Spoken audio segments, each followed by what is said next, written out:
Nako, eto mga kababayan, nag-rally na po ang mga DDS para pigilan ang impeachment ni Sara Duterte.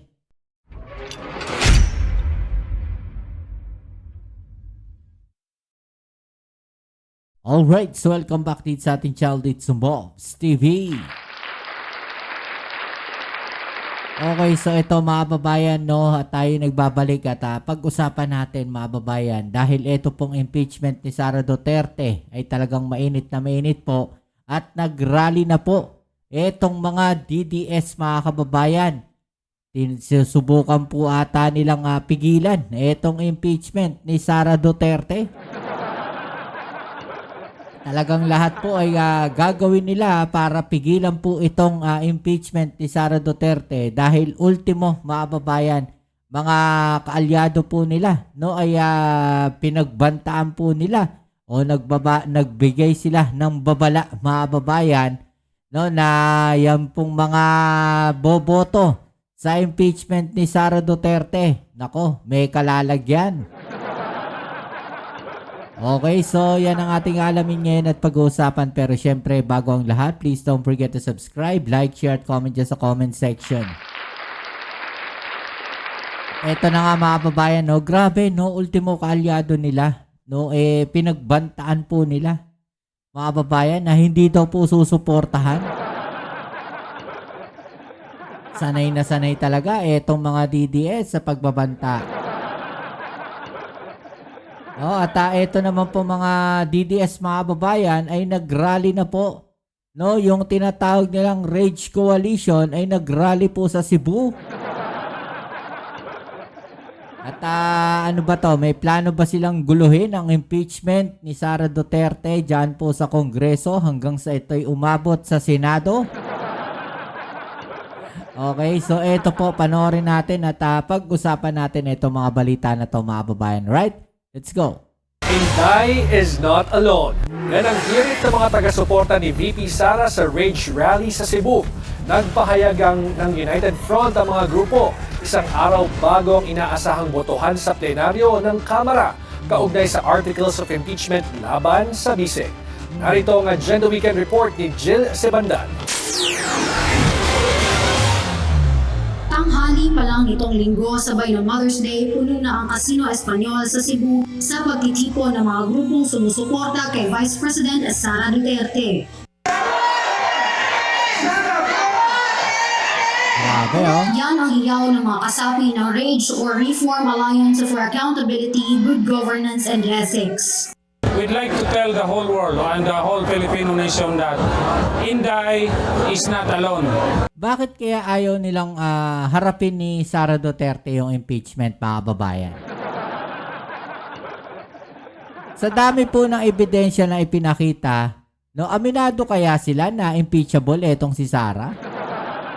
O mai-impeach etong si Sara mga kababayan? No, kaya ganun na lang. No, yung effort nila no na mapigilan itong impeachment ni Sara. Hindi ba dapat mas maganda kung gusto nila ng accountability mga kababayan? Bakit hindi sila magsama-sama para hikayatin si Sara na harapin yung kanyang kaso? Naharapin yung kanyang impeachment complaint? Di ba? Na mas maipaliwanag kung totoo ba o hindi.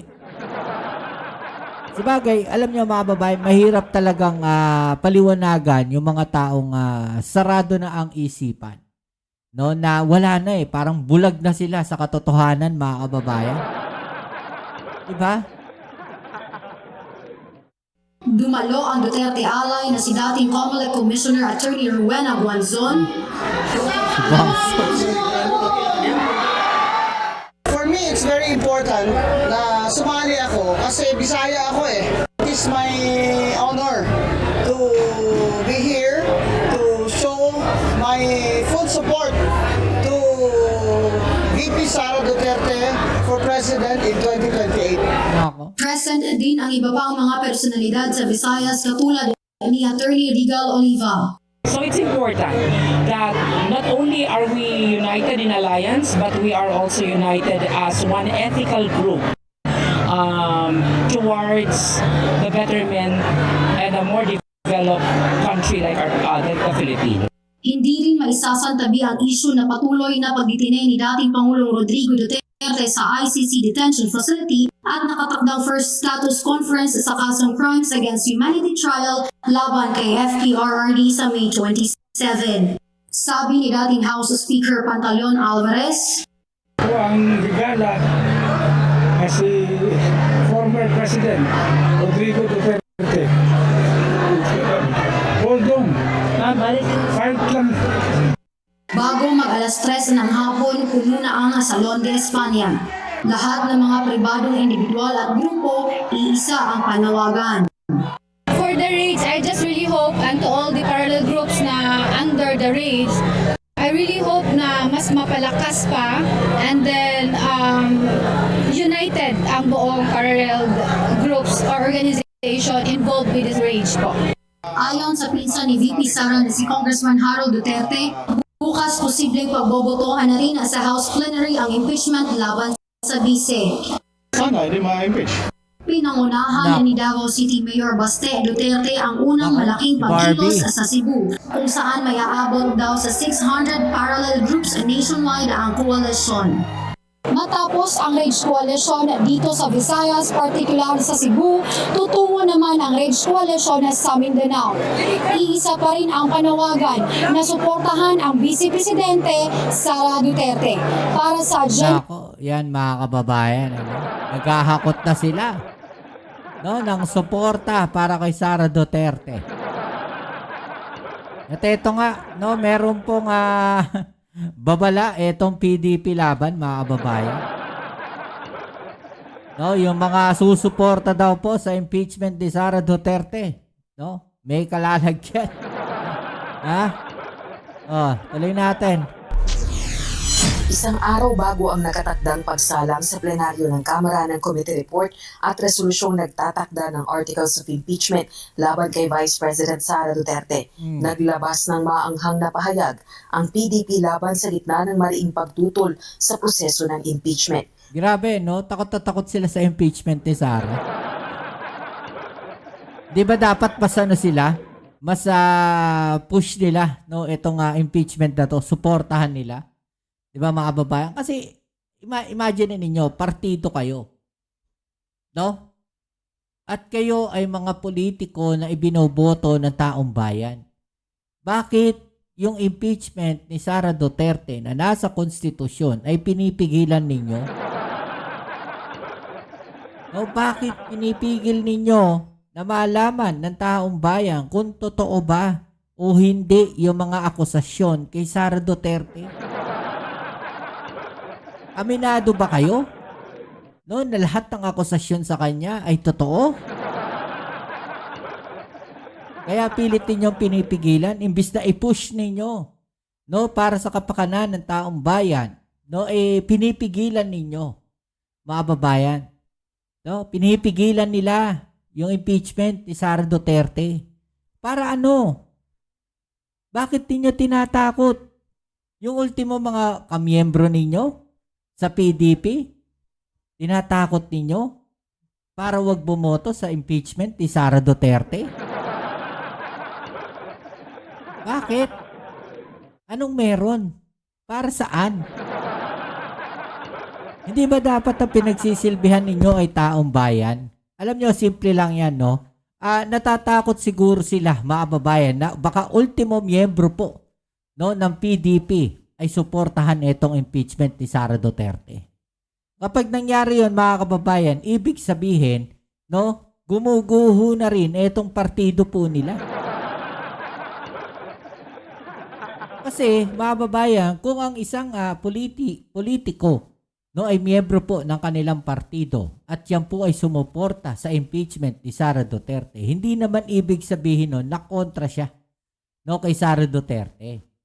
No, siguro ang ibig sabihin lamang ng pagboto niya sa impeachment ni Sara Duterte ay gusto nilang magkaroon ng accountability, transparency. Gusto nila, mga babayan, na ipakita kung ano ang katotohanan. Kaya sila bumoto sa impeachment ni Sara Duterte diyan po sa Kongreso. Hindi ho yung pagtalikod kay Sara Duterte. yung pong pagboto nila, mga babayan, ay malinaw, no, na pagsunod nila sa konstitusyon.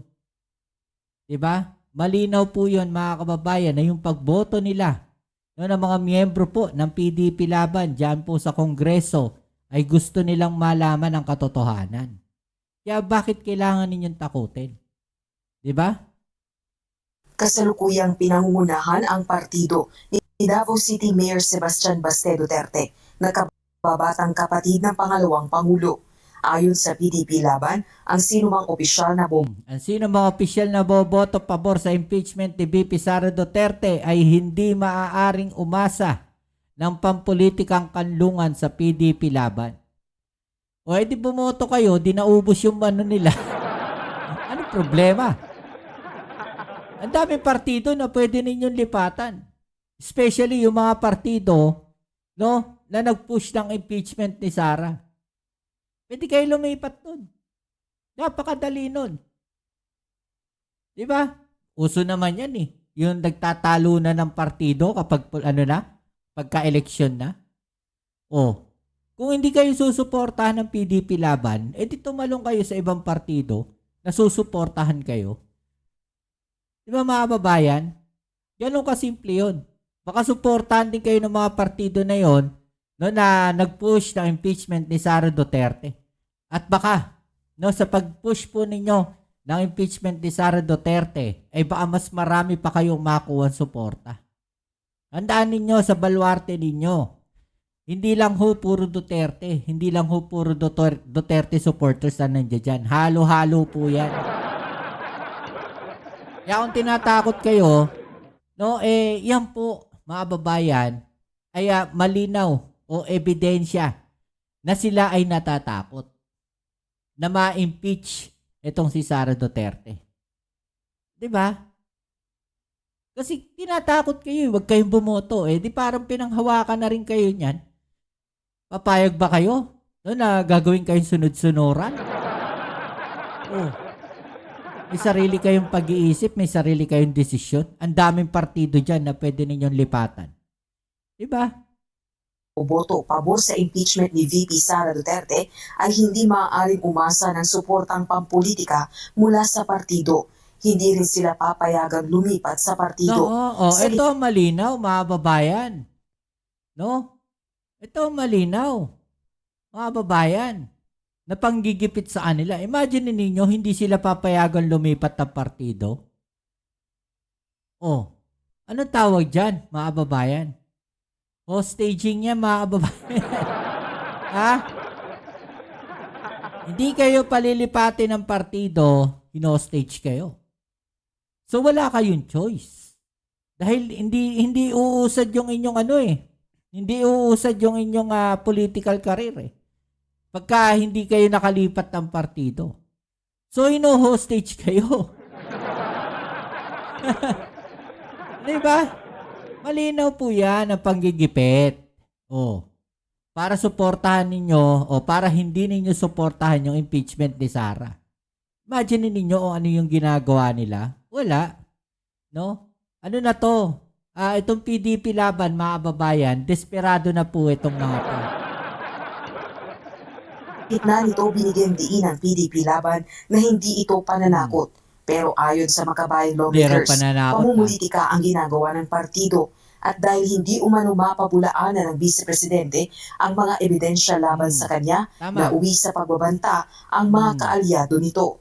Sasalang na sa sesyon sa plenaryo ng Kamara ang committee report at resolusyong nagtatakda. Balikan natin to, mga babayan, yung sinabi dito. This is exactly the outcome they had hoped for when Sara Duterte declared her bid for the presidency to intimidate House members into submission. We urge House members to look at the evidence presented and ignore the threats of PDP. Diba? Ignore nyo yan. Huwag nyo yan. Ang sundin ninyo, kung ano yung nasa loob ninyo. Kung ano yung tama. Hayaan ninyo yung mga pananakot na yan ng PDP. Aliado nito. Sasalang na sa sesyon sa plenaryo ng Kamara ang committee report at resolusyong nagtatakda ng articles of impeachment laban kay Vice President Duterte mamayang hapon. Ayon kay Manila 3rd District Representative Joel Chua, isa lang ang magiging agenda ng House, ang impeachment. Pagbukas ng sesyon, ito ang tatalakayin sa plenaryo. Si House Justice Committee Chairperson at Batangas 2nd District Representative Jervy Luistro ang magrepresenta sa plenaryo ng ulat at resolution.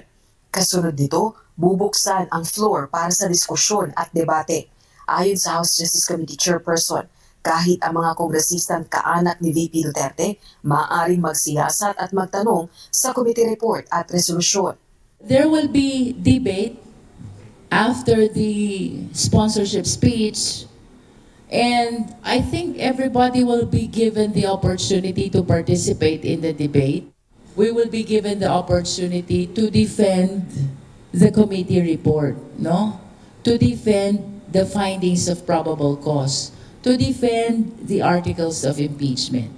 Pagkatapos isara ang debate, pagbobotohan na ang articles of impeachment sa pamagitan ng roll call vote o isa-isang tatawagin ng House member para ipahayag ang kanilang yes, no, or abstention vote. 106 o 1/3 ng mga miyembro ng House of Representatives ang kailangang boto para maiakyat ang articles of impeachment sa Senado. Ilang miyembro ng House Justice Committee members ang nagpahayag na posibleng malagpasan pa ang bilang na ito. Rosalie Cruz. Okay, so yan mga kababayan, no? Ano po sa palagay ninyo, no? I-comment sa ibaba ang yung mga opinion na tatay ang pag-usapan, alright? Okay, so kita tayo sa ating next video upload. Ito po muli ang inyong Kuya Mobs, sa Mobs TV. Peace and out.